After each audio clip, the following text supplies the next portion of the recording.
You get started. All right, guys, thank you so much for coming. I know that the weather isn't great, and I really appreciate you being here. I want to share some insights to you about like what I do in SEO and also how the SEO landscape is changing with new technologies. The focus of today is going to be on AI and how AI is drastically changing the SEO landscape day by day, I would say even at this stage. So let's get started. I'm just going to introduce myself. I'm Armen. I love SEO. I've been doing SEO since 2017. I lead two UK-based marketing agencies with two different focuses. One of them is only about marketing for lawyers and law firms in the UK, and the other one is called SEO. It does everything. Mainly, we're working with cybersecurity, real estate, and software companies right now. I also run a series of websites called Rank and Rent. So this is where you pick an industry and you find a keyword that you can angle in on, and you rank your website above the whole industry, and then you try and rent that to other companies within that industry. This is one of the other things that we do. I love traveling. I travel, let's say, for half the year, and I like to go to places like Danang, where there's obviously a lot of smart people, and like share experiences and learn from people, and also share knowledge on SEO and other things. So let's get into it. SEO in the AI age. So, go this way. So yeah, the first part is going to be how to leverage AI safely to scale your SEO workflow. The second part, I'm going to talk about how the search landscape is changing like really fast with regards to AI, how tools like Perplexity AI are becoming more popular, how Bing is taking a bit of Google's market share already, and Bing already has like an AI search function, and how Google is going to roll out its search generative experience, Gemini, pretty soon, and that's going to have a whole AI element to it. And then after that, we're going to have a question and answer. So yeah, SEO is always changing. That's not a new thing. SEO has been around since the beginning of the internet. It's changed a lot. Even since I started working in it since 2017, SEO has changed a lot. I'll give you an example. Like when I started working in SEO, like 7 years ago, you could create a landing page with loads of kind of content on it. You could add your keywords, let's say, 8 to 10 times on that landing page, and then you could build backlinks just to that landing page, and you could potentially rank that landing page. Now it's much more deep. You've got to focus on being an expert, establishing topical authority, building really high quality backlinks. Nothing spammy works anymore. Doing technical SEO and making sure that your website loads really fast, making sure that like your elements do not like delay when it loads, and like making sure that the crawlability of the website is all really above par, and making sure that search engines can just really understand what's going on in your website. And the last thing, which is probably the most important, which I'm going to elaborate on later, is building a brand. Building a brand now is the most important thing if you want to drive an SEO strategy forward. So yeah, building brand authority complements SEO, and SEO complements brand authority. Having said that, AI is definitely the biggest thing to change the SEO industry, and I've noticed it. I remember exactly where I was where ChatGPT came out. I was sitting in Mexico, and this new program came out. Actually, one of my clients even told me about it. It wasn't even me who found it. One of my clients told me, check out this thing called ChatGPT. Went on it, I was absolutely mind blown. I was freaking out. I was sitting on a beach in Mexico, and I was actually freaking out. I was like, this is the end of SEO. I was even thinking that. But to be honest, all it did was help us as an agency scale our SEO workflows once we understood how to use the tools, once we understood the best practices, and once we understood like how to safely incorporate elements of AI into our workflow, and how we used it to scale our content, how we used it to scale our research, and now how we're using it to scale literally the core of our agency, which I'm going to go into very shortly. So yeah, these are some of the tools and plugins that we use in our workflow. So these are all the AI kind of tools. I mean, these are not just AI, this is non-AI as well. Some of them are WordPress plugins like this. This is for like on-screen optimization. Some of these are research. This is literally to gain information about like what people are looking for, to gain information on keyword difficulty, search volume. to gain information on trends, Google Trends, exposing topics onto the public. They're all very useful tools. Google Search Console, Google Analytics, those are to see your progress and to understand how you're doing with your marketing strategy. Rank Math is to optimize your pages. WP Rocket is to speed up your website. Perf Matters is also to speed up your website. All of these are all AI tools. ChatGPT obviously is the industry standard. This is a plugin for ChatGPT. It's got a series of SEO prompts that are already kind of coded, and you can access this plugin and use it to gain insights on how to do certain SEO functions like build topical clusters, get some ideas on keywords and stuff like this. Even though it's not perfect, I would never just use that without doing my own research. But like that is a tool to get some basic insights. Perplexity is a search engine that is basically like leveraging AI already, and when you type something into Perplexity, it already shows you an AI answer. ScaleNut is great because it gives you kind of AI data-driven insights on how to you can upload a piece of content into ScaleNut, and then ScaleNut will tell you how to improve it. It will analyze loads of competitors who have written about similar things, and it will give you tips on how to improve that content. So how to use AI in the right way? Like everything, there's good and bad ways of using tools like this, like AI systems. When AI first came out, during that time I was in Mexico, there was a lot of the internet, the quality of the content on the internet took a drastic dip within, let's say, 1 or 2 months. People were using AI to senselessly write content without checking it, without changing it, without doing anything, and they were ranking. Search engines were not prepared for that. So a lot of rubbish was being basically published, and people were basically just like spamming the internet with tons and tons of articles, and they were actually ranking this rubbish content above like very high authority, like decent articles that people had spent time on. This is the kind of stuff that you would see at the beginning. Like, you just read this content, if you just read this stuff, exploring Mexico, a country brimming with cultural vivacity and natural splendor, feels like stepping into an immersive holographic experience. From the azure nodes of Cancun's beaches to the historical algorithmic pathways of Mexico City, each destination pulsates with a unique frequency of vibrancy. Just kind of fluff, big fluff. So yeah, that was a very common thing, and to be honest, it still is. I still see that a lot.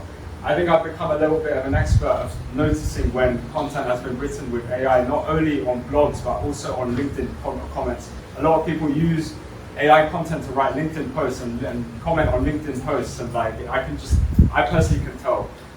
So it is still being used, and some people are using it without any filter. So what happened when all of this fluff came on the internet? So search engines, they were totally confused.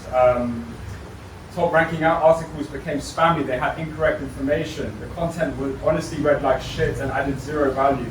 And the website crawling took significantly longer because all of a sudden there were billions and billions of new pages on the internet. And search engines, like I said, were all prepared and they just couldn't understand what the hell was going on. So what did they do? Well, I'm going to talk about Google.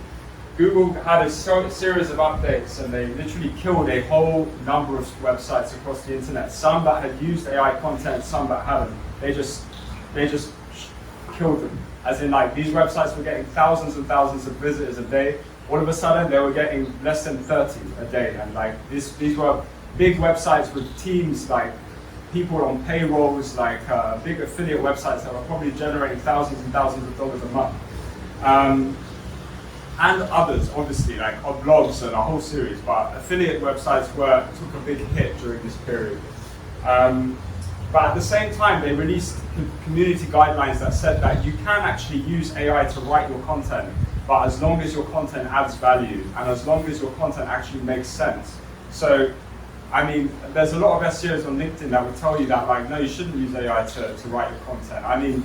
I would actually say that, yeah, you should use AI to write your content, but you need to have certain quality control procedures in place, like fact-checking that content, removing ridiculously AI words from that content.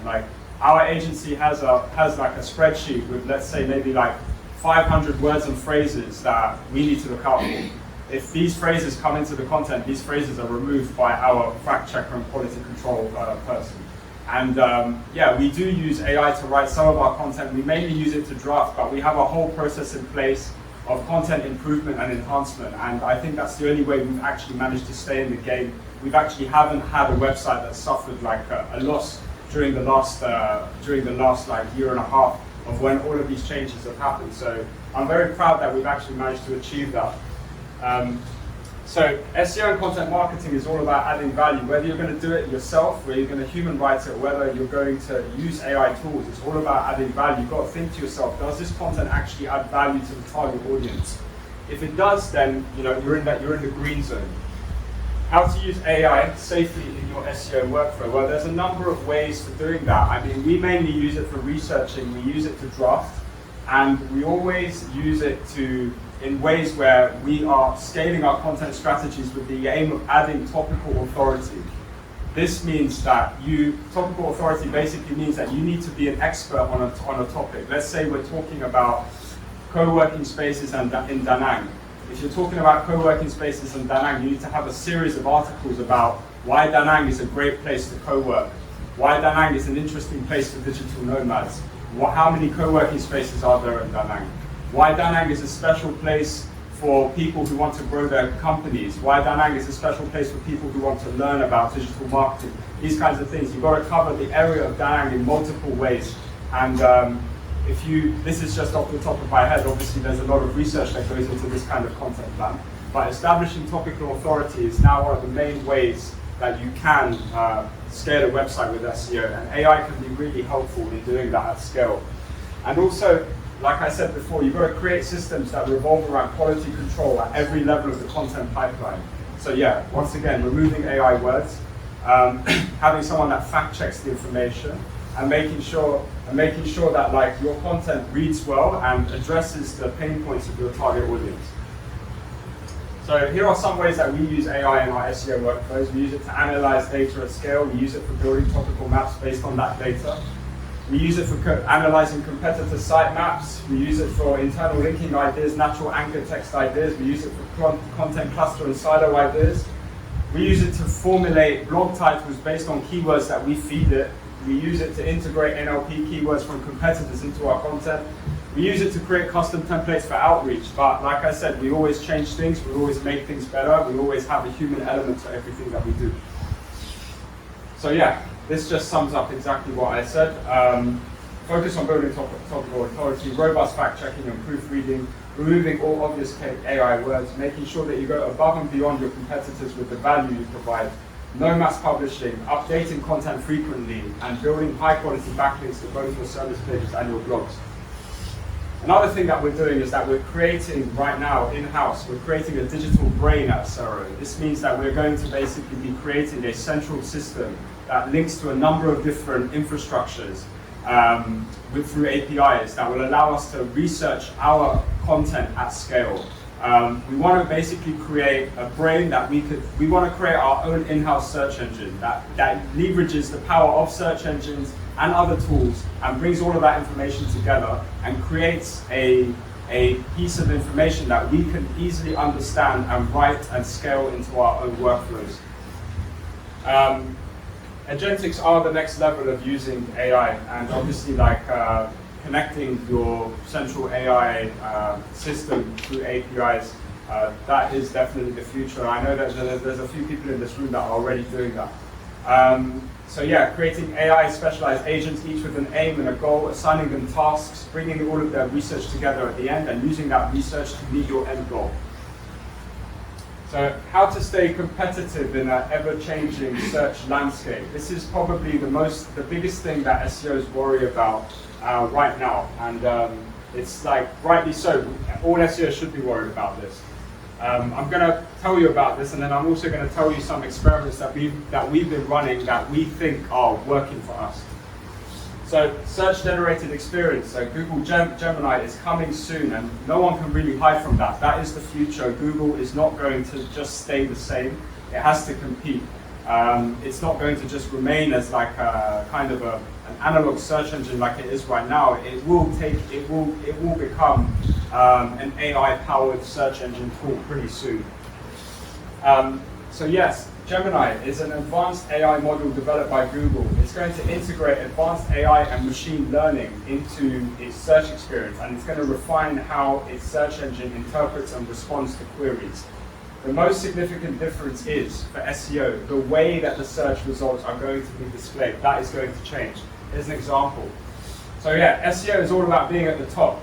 So look at this AI-generated response. That takes up a lot of room. And that's just scary to an SEO. I mean, like, if you get your answer like that, why would you even go down? Like, why would you do that? You wouldn't. I mean, here are links to websites that you can click from, that you can click to based on this information. So you kind of now need to be here. You don't need to, being here will probably still get you clicks, but being here will get you more. But at the end of the day, this is going to be the future. There's going to be a big chunk of and just imagine what that would look like on a mobile. That would take your whole screen. That would just, yeah. So you need to now be thinking of ways that you can actually use your content strategy and building your brand authority to influence the way that AI crawls the internet and displays information. So what does it mean for search culture? Obviously, the way people gather and digest information is going to change. It's going to lead to less traffic to websites who rely on like traditional SEO practices, and it's going to lead to less visibility for organically ranked pages, potentially fewer visitors, leading to less sales and conversions. I mean, this is just common sense, but it might not necessarily be true. People might be tired of these AI answers. Some of them have been like some of them have made mistakes already. It's been in the news a lot. Like, so there's been a lot of problems already with Google beta testing AI. You can actually sign up to Google Labs and test this Gemini yourselves, and you can actually see what happens when you do search. And there's been a lot of really bad answers. One of the answers was telling someone to drink their own piss or something like this. I mean, that came out about a month ago. So like, yeah, there have been some bad answers, and you know, there is some skepticism over that. So yeah, what does this really lead to? I mean, it will lead to unreliable results from the world's biggest search engine, which could potentially lead to less trust, fewer users, and it could create a gap for something to fill the place of Google. So it could be the emergence of a better search AI-based search engine. There are a few being developed right now. Perplexity is one, it's already on the market, and to be honest, it's pretty decent. Could lead to a loss of market share for Google, and it already actually has. Google fell recently to 86.58%, down from 86.94%. I know it doesn't sound that much, but it has actually dropped 2% year on year. Microsoft Bing has gone up by 8%, Yahoo has gone up by 2%. Google is already facing relative drops in the search market and has been consistently losing US search market share since August 2023. So I know it doesn't look like much, but at the same time it is happening, and Google isn't used to that. This is totally a new thing. Google was always the predominant search engine, and it would always maintain a very healthy, this is still healthy, but it would always maintain a much healthier market share of where people would go to search. So does it mean SEO is dead? I don't think it means SEO is dead. I think it means that SEOs need to level up right now. So one of the main things I preach about SEO, that I write about a lot on LinkedIn and I tell a lot of people, is that SEO is all about building topical authority and being an expert. So you need to be an expert in your field. If you're not an expert in your field, then you run the risk of not being noticed. So I'll tell you a few ways you can do that. So yeah, a few ways you can do that is obviously write content that goes above and beyond what anyone else is writing about, your competitors, etc. Use real authors on your content, so use actual experts. So for example, we write for some law firms.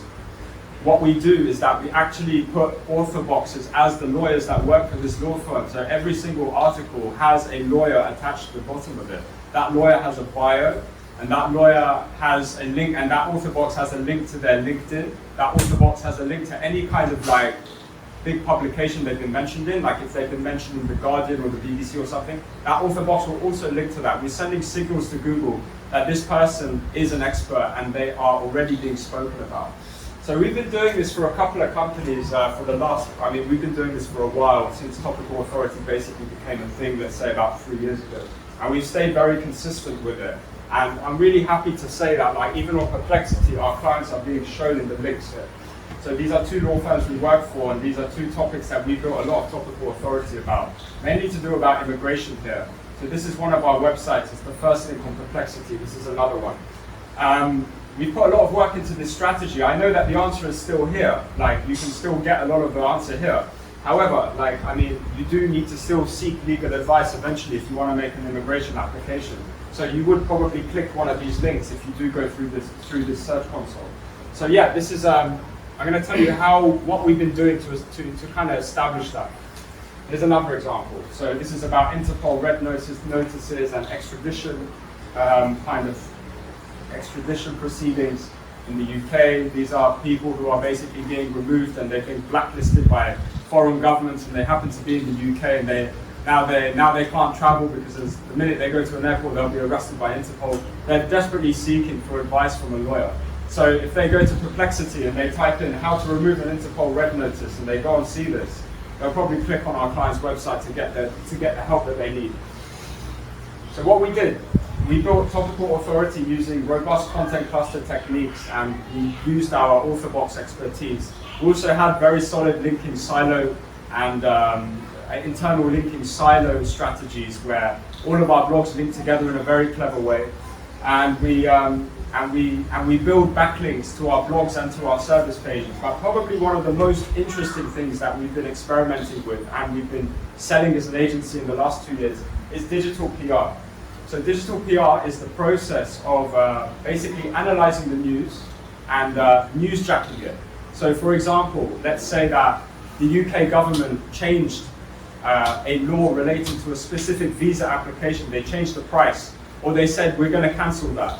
Then what we would do, we would analyze all of the news stories that spoke about this. We would make a sheet, we would make a list of them, and we would then email all of these people, and we would give them a quote from a lawyer on this topic.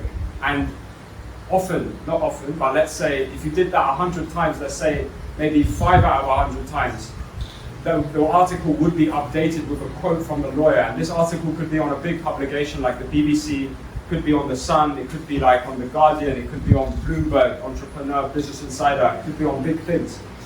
Another thing is reactive PR, so we're always watching the news, and if something happens that we think is interesting to a client of ours, we use a journalist database to find out all of the journalists that wrote on this topic in the last 6 months. We'll write a very catchy press release and we'll send it to them. And sometimes when you do these two strategies, you get backlinks from them. Some of them will be no follow, some of them will be do follow, which do follow backlinks add authority to your website. No follow backlinks just add a simple link to your website. And some of them will not have a backlink at all. However, right now, it's not really about the backlinks anymore, even though it is, and we're always grateful to receive them. It's more about the mentions of the brand, the mentions of the individuals, the mentions of the expertise. And all of this, when it comes down to like algorithmic search engine crawling, all does make an impact on brand authority. Another thing we do is we do data-driven insights. So we create infographics and we create shareable, linkable assets. We create ebooks.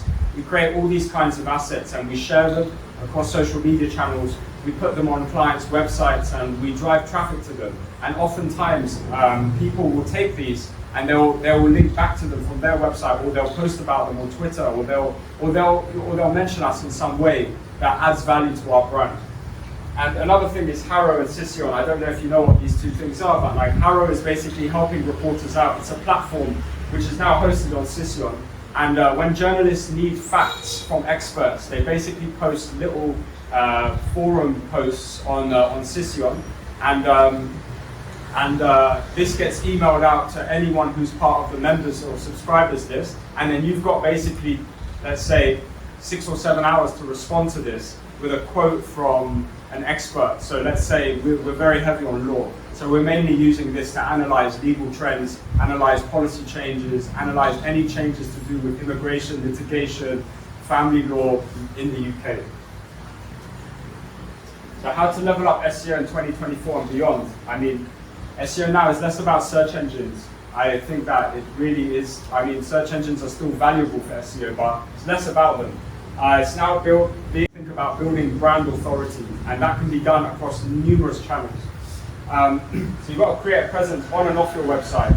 using other places to also post your content. Places like Reddit, Quora are really good places to put information about your products and your services.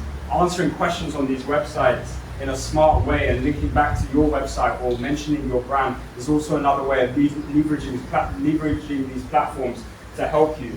And you got to just be way more creative now in the way that you approach a marketing strategy. I mean, SEO will still take you pretty far, and doing this normal stuff that you would do as an SEO still works. But if you want to really push it to that next level and stay as relevant as possible, then you do now need to concentrate on building a brand, and you just can't hold back from doing that. So it's a prediction from my company. So SEO is evolving, but it definitely isn't dead. You've got to take your expertise, experience, authority, and trust and brand building to the next level. And if you do that, it's going to be difficult to be irrelevant.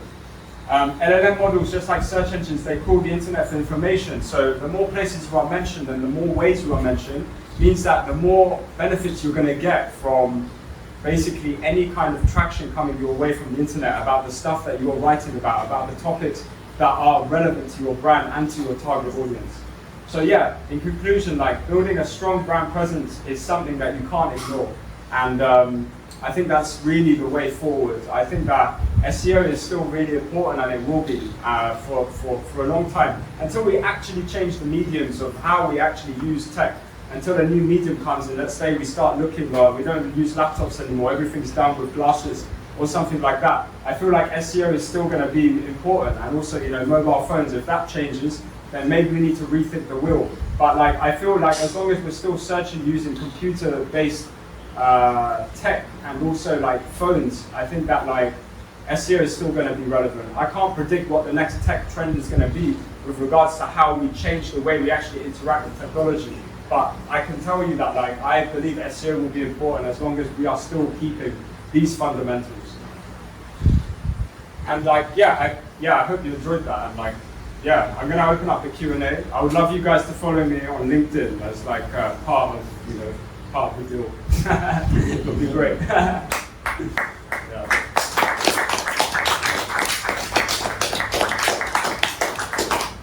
And do you have any questions? Yeah. So you are talking a lot, like when it's on the search queries on the AI models, Yeah. we're all about what about this, Yeah. how to do this and this. Yes. What do you think the impact will be more on product-related search? So if somebody searches for red Nike shoes, for example. So it's a good question. I mean, red Nike shoes, it will probably come up with. Right now, Perplexity, to my knowledge, doesn't show you images, doesn't show you product-based searches, but eventually it probably will. I haven't actually done a search on an e-commerce kind of product myself. Mine are more informational, but red Nike shoes, it's probably going to link you to Nike. I mean, we can do it. We can do it live if you want it. We can see what happens. But like, yeah, I would be interested myself. Shall we do it? Yeah, let's do it. Sure.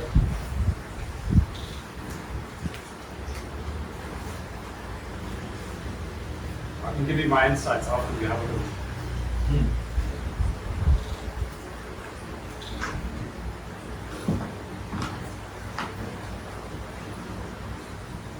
Yeah, so Nike.com is the authority on red Nike shoes.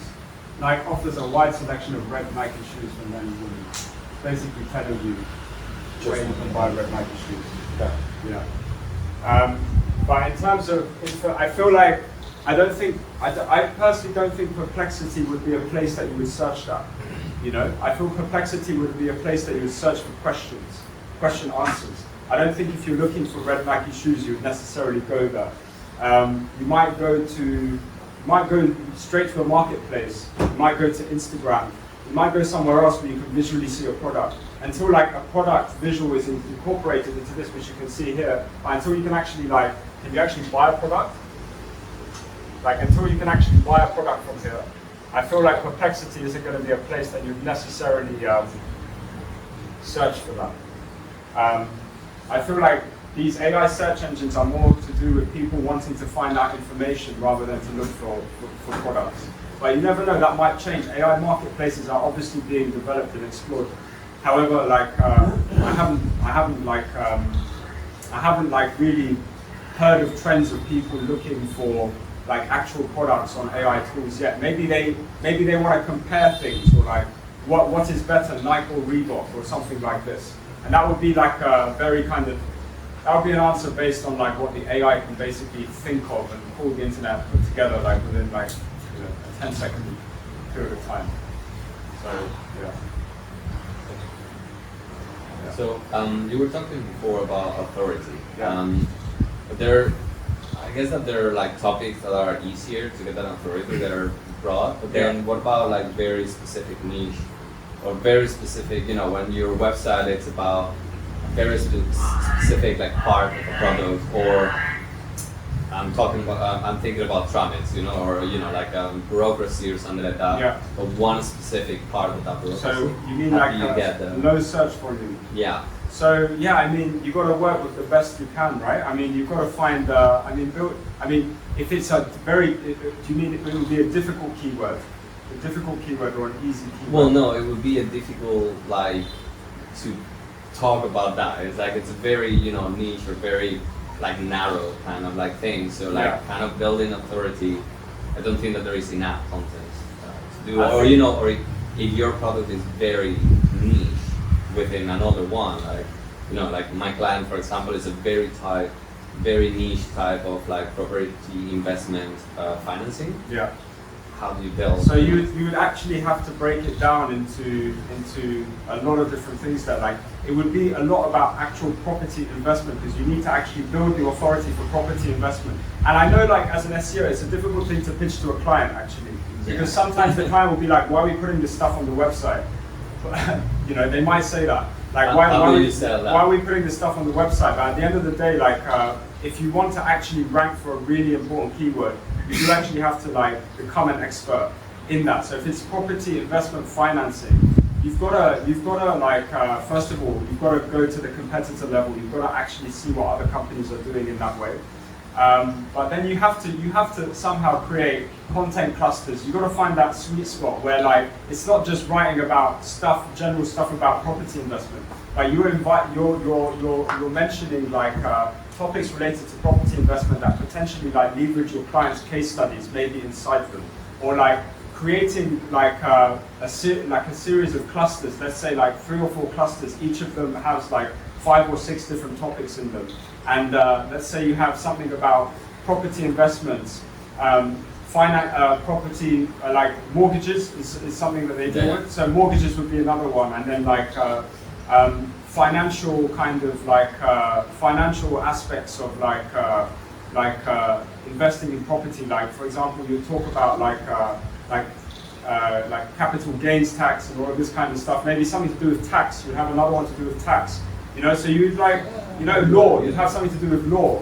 So like, you'd have like a few, this is just off the top of my head, like, like so you'd have a legal one, you'd have a tax one, you'd have property investment one, and you'd have something to do with like your client's case studies, and also something to do with like mortgages and like the financial side of it. So you've got a few clusters there, and you'd have to like think of some clever titles that like, your client isn't going to get like annoyed at if you write that, because they're going to think they're too general. I mean, the best thing to do is always to like have quotes from your client in these articles, even if they are a bit general. Tie them back to like what your client is actually thinking about this topic, and I think that's another way of building authority. Yeah. Thank you. I also have one question. So, as I understood you, the main way to build a high SEO ranking is nowadays to build expert status. Yeah. And that seems to be about content creation, about your topics. Yeah. So would you say that you basically have to have a blog to do that? Yeah. Because, having a blog would be the main way to do the SEO. Yeah, definitely. But also like, I mean, there's SEO also like relies on things like social signals. So like, you have your service page, and then you have your service page is your money page, and then you have your blogs that support your service page. So like you have your service page and you're driving traffic to your website with your blogs, which then link to your service page. So then people, when they want to actually buy something, they'll click through to your service page. So you put 2 different domains? Not domains, just pages. Like just like different, like pages and posts are different things. And then like what you do also is you need to build a social presence as well. So like having some posts on social media really actually helps SEO. It sends social signals to search engines, and it does like it's not something that like goes crazy for SEO, but it definitely helps in building like kind of more of a brand presence and like making that algorithm understand that, okay, you know, these guys have a few assets and they're talking about these things in a few different places. And okay. So just having your own homepage or website with your website copy wouldn't be enough for Google, let's say, to rank you high on the... I don't think so, no, I don't think so. You've got to have like properly optimized server. It depends, like really, I mean like that to me, that doesn't sound like it would work. Unless it's like a super low, like zero difficulty keyword, and it won't even work fast. It would take like 6-7 months for it to work. But like you would need to have supporting content on your page, for sure, on your website for sure, and you'd have to have different service pages, and you know, you'd have to build something that makes you look like a serious player in whatever you're trying to do. I see. Yeah. Okay, so maybe one final question about that. Would you say that there is like an 80-20 strategy where you could build like a high result with regards to SEO with a minimum effort? Like what would be the 1 or 2 things you would do to already build a huge result? I would stay like really consistent, and I would like realistically look at the bandwidth I've got to dedicate to a project. So for example, like if I've only got like, if I'm working a full-time job and if I've only got like, let's say 5 hours a week, I would try and write like 2 blogs a week, or like 1 blog, realistically 1 blog a week. And also make sure that your website is technically sound. Make sure that your landing pages are decent and they're optimized for keywords and they add value to your target audience. And also like, be consistent with the amount of content that you release. If you can only do 1 blog a week, do 1 blog a week, but like don't just leave it and do nothing. You don't want to go stagnant, so it's all about consistency. It is like quite a long game, things do take a while, so staying consistent is the best thing you can do. Yeah. Thanks. Yeah. So when you talk about the SEO optimization, it's often about blogs and text and content. Yeah. But behaviorally, the customer base is changing, so most people now are listening to audio, they're watching video, or they're focusing on peer-based reviews. Yeah. So how do you incorporate that as an SEO strategy? So like that's the whole brand authority building. So you've got to do other things like, people do still come to websites, but that is changing and less people are coming, but it doesn't mean that's stopping. It's all about building a brand. Like it's always useful to have webinars and podcasts, and that is a great thing to do. And you can also put those things on your website. But like you can also talk about your website in these assets. You know, you can drive traffic to your website through them. So I should ask. So if someone records, say, a podcast or a audio file talking about your business, do you then translate that into a text file for the SEOs to pick up on that content? Because it's not going to read it directly from the MP4 format. I would summarize it. I wouldn't like put the exact. I mean, you can, but like I wouldn't. I mean, someone can listen to the podcast or they can just read the summary. Like we work with a client who actually does some podcasts on a health brand, and they basically release the podcast and they summarize the podcast. They don't put the exact script. You can put the exact script, but usually like a podcast, the script will be really long. So it's better just to summarize it, because let's say it's like a 20-minute podcast. The script will probably be quite a long read. Summaries. The summary would affect the SEO, but would it be able to calculate, for instance, that 1,000 people watch that video, so you can see the impact the video had or not? I mean, like the YouTube URL shareable link into the page will add authority to the page, and if you optimize the page for keywords, and let's say you made the summary about 750 to 1,000 words, and it was fully optimized, and other pages on your website were linking to it and pointing at it, then it would definitely drive traffic to that page where people can then watch the podcast. But in terms of like the algorithm, actually, I don't know the answer to the question of whether the algorithm will be able to like crawl your. I'm sure it can, but like I can't give you a definite answer because I haven't actually researched that myself. But I don't know if an algorithm will come to your website through organic traffic. An algorithm will come to your website, crawling it as an organic page, and then look at the YouTube and automatically put together like, 1 million people watch this YouTube as it's crawling your page. It really might do. I don't see. I mean, this thing is smart and it can move very agile, like in a very agile way. So like, if you put just the video, it will crawl it. It will crawl it. Yeah. Just the video. If it's put it as a YouTube video. Yeah, as a link. Like. No, if you have a video embedded. Yeah. But like the video is on YouTube, not on the website. No, it will go as part of YouTube. Right. Yeah. So it will call it. Yeah. If you own it. Yeah. It will call it. There you go. He's a tech guy, so like he's a developer, so good to tell you that. Yeah. When you say like you need to have a presence on social media, so when you do on social media, are you supposed to then use the same keywords in a post, or is it a case of sharing the blog on social media? On social media, yeah, you should use the keyword on social media, but I don't think that there's a particular rule to that. Your social media should be talking to your target audience in a way that, you know, is like beneficial for them. I mean, you're not trying to rank your social media content in the same way you're trying to rank your blog. You're just trying to you're trying to basically share. So there's this like way that you can take one blog and you can make that into like 5 different social media posts. You can make it into one YouTube video. You can reform the content in many different ways. So like there are many ways that you can actually say the same thing on different platforms, and it should always talk to your target audience on this platform. The point I was making about social media is that social signals are definitely like social media platforms are websites as well. They get crawled, so like search engines do crawl social media platforms, and they do obviously know that that is your social media platform because it's also, there's a link to it on your website at the bottom, probably in the footer. So it will like put 2 and 2 together, and like, you know, it will obviously understand that like you're not just doing this, you're also doing that. And it is like always beneficial, but it's not the only thing that's going to help you. You still need to build like backlinks. You need to stay consistent with your blogging. You need to like actually like write blogs that are written like for your target audience and use keywords like in them to drive traffic. So like it's all like one whole thing, one whole piece of the pipe. Yeah. I have another one. It might be a bit broad though. So I'm new to like SEO because my focus is in other marketing. When I'm hiring, I kind of want SEO. So like, what's an average amount of time I should spend on one blog? Okay. Depends how fast you can write. I mean, like with AI fastest. AI fastest. So like, if you're going to use AI, then like obviously use it. But like another important thing I didn't mention is that you've got to plagiarism check your blogs. That's a big thing. Like you've got to use a tool to plagiarism check your blogs. Duplicate content is one of the most like dangerous ways to actually get your website deranked.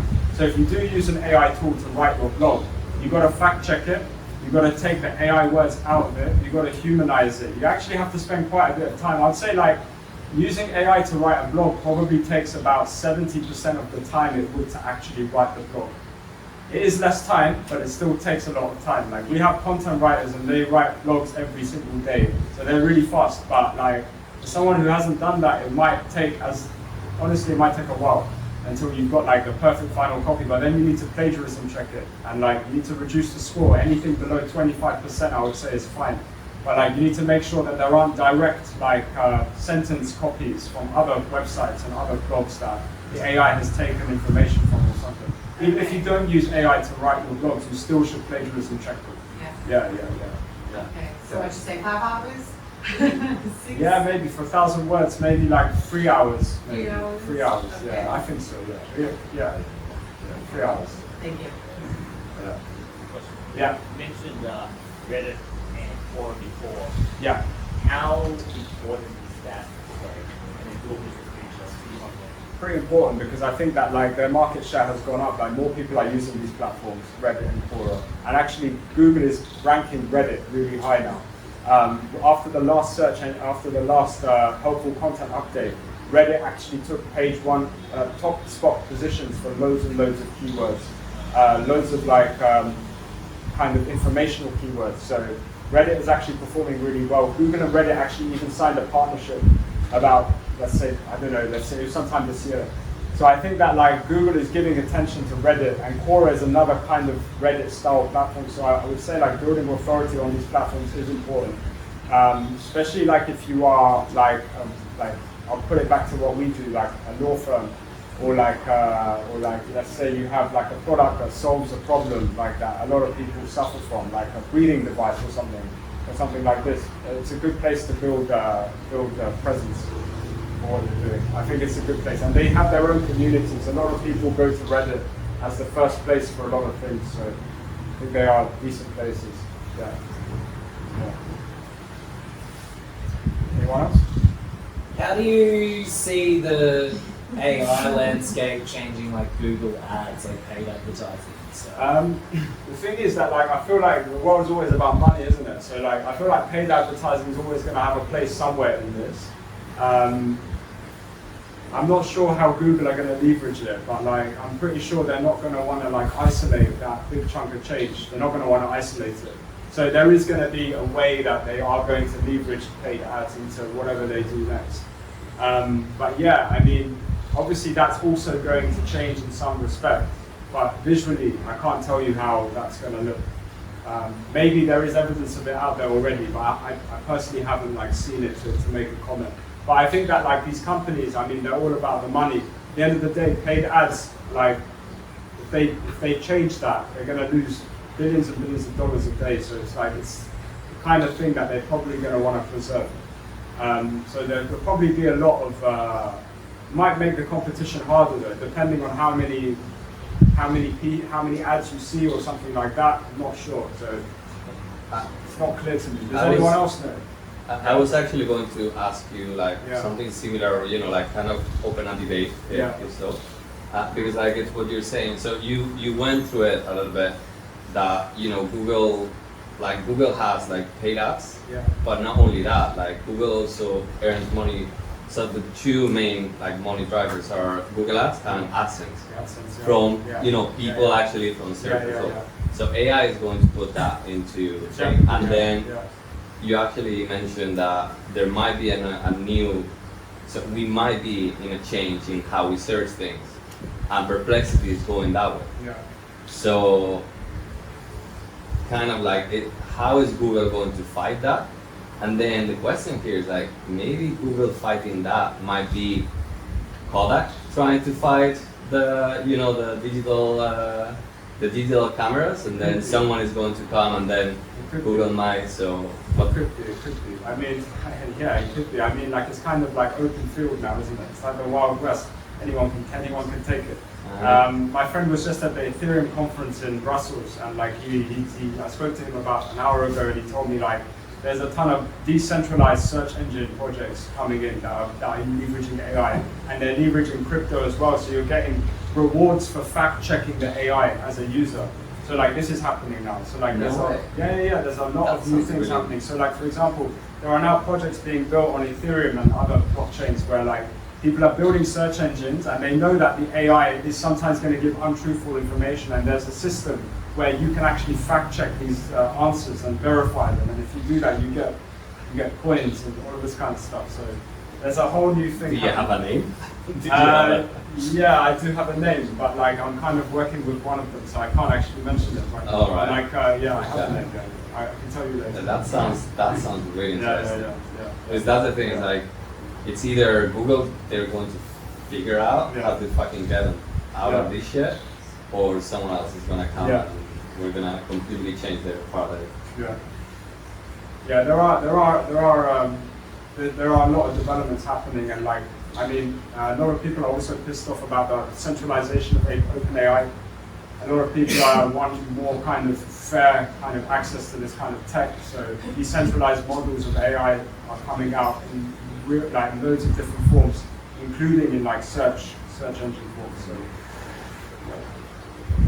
exciting times. Question. Yeah. This is about your what you said earlier. Like, you have a list of those words and key phrases that you use to check whether that content was AI published. So how did you come up with that list? So we just that's just us reading content and thinking that sounds weird. Add this word to the list. That use AI as well? No. This is literally human. This is literally us reading the content that we were going to give to clients that they paid money for. And like, you know, and like we we are like humanizing it and editing it, and we had like a lot of time of doing this where we would all update a sheet with weird words and phrases and things like labyrinth, and if an article starts off with "in this digital world," that's an AI thing, or like, you know, labyrinth, and like, I mean, we can go back to this. You can see a lot of weird words here in these articles. Intricate bits. Intricate dance of business, you know. Like, oh, you have it also in the other one, intricate bits. Yeah. The sprawling tapestry of the coffee world. It's just like too flowery. Yeah, it just doesn't. I mean, a human wouldn't write like that. But is this content like with the, because like before ChatGPT 4.0, like it's quite good. It's better. Because It still does that. I'm still getting like in the modern age of digital, whatever it is, all the time. Yeah. Okay. Just to follow that question, Yeah. you've got a list of words. Yeah. Just out of curiosity, have you ever asked the AI to write and given it the list of words to this character to see what it comes up with? So give the list of words to this to So get if you out. said to AI, I want you to write an article based this, but not include any of this, Yeah, I just mean, out of curiosity. we have tried that, yeah, and like it has done it, but it's still included some of the words. Okay. But like, I mean, it's getting better and better. I mean, it's hit and miss.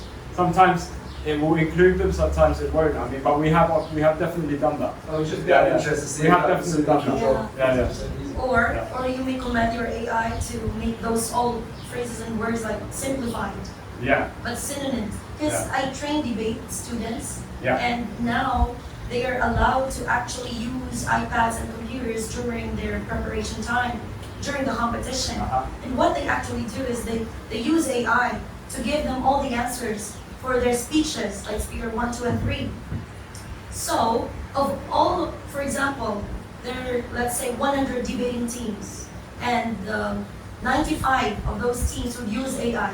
They would have the same answer, right? And all the judges would know, like, for your point 1, 2, 3, 4, 5, you use AI. Yeah. But then, of course, it's already there. Yeah. So how are we gonna fight? How are we going to fight that? Well, we've already tried to fight it because there are AI detection tools that you can put content into, and it will tell you if it's written with AI, but they're pretty inaccurate. Yeah. To be totally honest, and like when Google said that you can actually use, just from an SEO perspective, I don't know how you would translate that into like the educational system, because obviously there's a problem there with people using AI content. But there are tools that the education system uses already. There's one really famous one. Turn it in. Turn it in. Yeah. That's a plagiarism. Yeah, plagiarism checker, but it also is and there's another one called originality.ai, but I personally think it's extremely harsh. Like originality.ai, I can feed in my human written content into it, and it will tell me that 70% AI written. And like, you know, content writers have had problems recently because some of their clients, they use originality to make sure that they don't have AI content, but at the same time, this person could have written the content naturally, and it's just not passing that originality test, and the client is probably refusing to pay them for it. They spend money on it, so there's a problem with this. There's no truth about this yet. Yeah, there's no truth about this. Yeah. I really appreciate your talk and for bringing this up and for gathering us here. It's really helpful and eye-opening as well. And this is just my observation of what is happening in the world. Because a lot of people are, of course, you studied IT, right? And then, and who created AI? Us humans. But then now we're seeing that AI are trying to overpower us. And then now the humans are also trying their best to study more and to fight the AI. And it's like battle. It's an AI battle now. It's like you're making your own AI, and the other ones are also making it like fighting. Right? So it's like very fast now. It's like the competition is really fast. We're going into a weird time. We're going into a strange time. It's definitely. I don't know if it's going to be good or bad. Like it's unpredictable, but let's see what will happen. Any other questions? Got one. Maybe. So that gentleman's point over there, which is he asked about 80-20. Suppose you're advising a client today who was, a tax law firm. Maybe some doesn't have to be tax law firm, some professional services firm. and these people only have so many hours in a day, have so much budget for marketing. How do you 80-20 the whole sort of SEO strategy or get like revenue strategy? Because they could be spending time writing blogs, they could be spending time dancing in front of TikTok or Reels. They could be making podcasts, YouTube videos. They could be doing all these kinds of stuff you've been talking, all posting on Reddit and Quora. So, what would you tell them to do? Basically, like we offer packages where we do all of that, besides the dancing in front of videos and making podcasts. So we do all of it. Like we actually give law firms a package where we do all of those things you mentioned that include writing content. So we handle that. We're like a solution with regards to anything that's written that's going to increase your brand authority, but with a focus on SEO. So if you buy one of our packages, you get like, let's say the minimum you'll get 4 blogs a month, you'll get 5 backlinks a month, you'll get you'll get to choose 4 service pages that you want to boost, and we'll try and rank your homepage on page 1 for its location. So, and you also get us like writing social media posts. If you want to go deeper, we can also offer 8 social media posts and a couple of posts on Reddit and Quora a month. So we do all of these things as a package, but we don't do the video and we don't do the podcast side of it yet. But like we're open to experimenting with that and seeing where it goes. I mean, I've been inspired recently to do podcasting, like very recently, literally like 2 days ago. So I'm gonna give it a go. I'm gonna see what happens. I mean, everything that we do, I've always tried myself, and I've always tried to understand how we can now sell this. So like this is like I mean, right now in terms of content marketing, we're like a one-stop shop. And we also how would you rank them from like most bang for buck to least bang for buck? Because I noticed that for example, you've got your LinkedIn there. It's not your YouTube channel. It's not I think thing. It's not even a website. It's on LinkedIn. My LinkedIn, So like, how would you rank all of these activities from like most bang for buck to least? Most bang for buck would be on-page optimization of the website, publishing 4 to 8 blogs a month, and doing that consistently for 4 to 6 months, and building backlinks to your website every month. My LinkedIn, literally, if you follow me on LinkedIn, you're gonna get like carousel content every week. I do 2 a week where I tell you tips. I tell you how to like scale your business. I tell you like a lot of free things. I put it on my LinkedIn. So it's basically a way that you can access my content without subscribing to my newsletter. So you're gonna get everything that I send to my clients in my newsletter. You get it for free on my LinkedIn. You get it for free in my newsletter as well, but like you just have it pop up on your LinkedIn. Like also, like these are the services we offer. If anyone needs any help at any time, or if you need any help with your SEO, we do all of these things. We do organic marketing, computer analysis, we do digital PR, we do web design, content writing, and we do local SEO rankings. I just also want to invite you guys to a techno party tomorrow night. On Friday, I'll be playing some tunes at 10 p.m. in Com 72. So if you want to come down, that would be great, and I'd love to see you there. It'd be great to have a drink with you. We can talk about SEO from 11 o'clock onwards, and if you want any tips, I'll give you some tips. Nice. How hard is that event very on Google? It's only on Instagram, this event, yeah. Come down, it'll be fun. This DJ's from Mongolia, he's really good. And he's playing much later, but 10 o'clock, will be 10 to 11. Sick. That's it. Awesome.